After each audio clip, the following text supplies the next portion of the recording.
For answer, Gandalf cried aloud to his horse, "On, Shadowfax! We must hasten. Time is short. See, the beacons of Gondor are alight, calling for aid. War is kindled. See, there is the fire on Amondin, and flame on Eilenach. And there they go, speeding west. Nardol, Erelas, Minrimon, Calenad, and Halifirion on the borders of Rohan."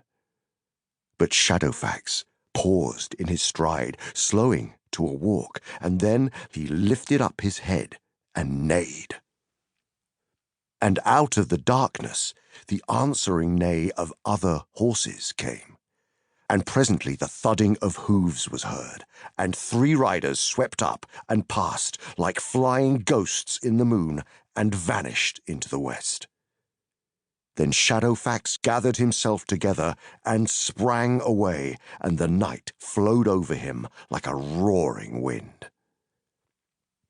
Pippin became drowsy again and paid little attention to Gandalf telling him of the customs of Gondor and how the lord of the city had beacons built on the tops of outlying hills along both borders of the Great Range and maintained posts at these points where fresh horses were always in readiness to bear his errand riders to Rohan in the north or to Belfalas in the south. "It is long since the beacons of the north were lit," he said, "and in the ancient days of Gondor they were not needed, for they had the 7 stones." Pippin stirred uneasily. "Sleep again, and do not be afraid," said Gandalf, "for you are not going like Frodo to Mordor, but to Minas Tirith, and there you will be as safe as you can be anywhere in these days. If Gondor falls or the ring is taken, then the Shire will be no refuge." "You do not comfort me," said Pippin, but none the less sleep crept over him.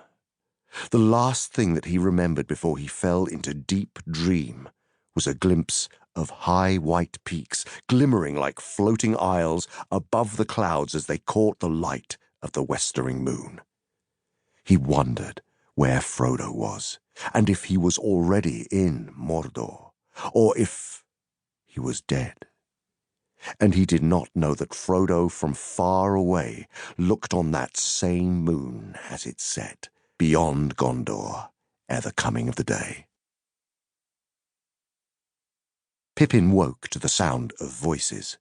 Another day of hiding and a night of journey had fleeted by. It was twilight.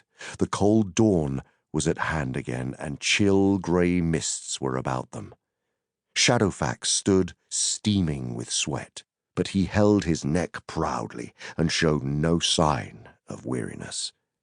Many tall men, heavily cloaked, stood beside him, and behind them, in the mist, loomed a wall of stone.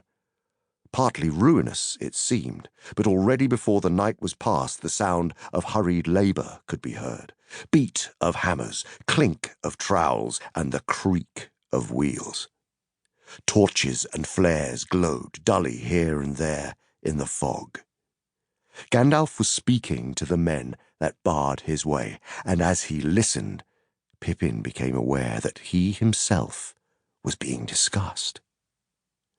"Yea, truly, we know you, Mithrandir," said the leader of the men.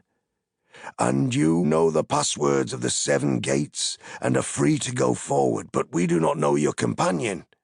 What is he? A dwarf out of the mountains in the north? We wish for no strangers in the land at this time, unless they be mighty men of arms in whose faith and help we can trust." "I will vouch for him before the seat of Denethor," said Gandalf, "and as for valour, that cannot be computed by stature. He has passed through more battles and perils than you have, Ingold, though you be twice his height, and he comes now from the storming of Isengard, of which we bear tidings, and great weariness is on him, or